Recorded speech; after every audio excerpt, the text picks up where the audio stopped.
ग्रामीण आत्मनियुक्ति प्रशिक्षण केन्द्र ठारे विपर्यय परिचालना क्षेत्र में लिंगगत समस्यार समाधान दिगरे जिला स्तरीय कर्मशाला अनुष्ठित। गजपति पारलाखेमुंडी स्थित ग्रामीण आत्मनियुक्ति प्रशिक्षण केन्द्र ठारे विपर्यय परिचालना कर्तृपक्ष और जिला जरूरीकालीन विभाग आनुकूल्य संभाव्य विपर्यय परिचालना क्षेत्र में लिंगगत समस्यार समाधान दिगरे जिला स्तरीय कर्मशाला अनुष्ठित होईछि। एही कर्मशालाटी जिलापाल विजय कुमार दास अध्यक्षतार संभाव्य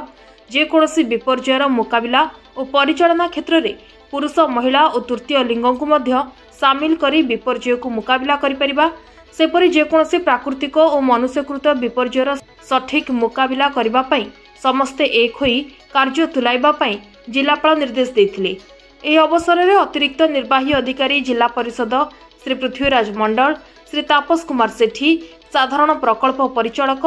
ओडिशा राज्य विपर्यय परिचालना विभाग ओडिशा श्री आरण्यक मिश्र,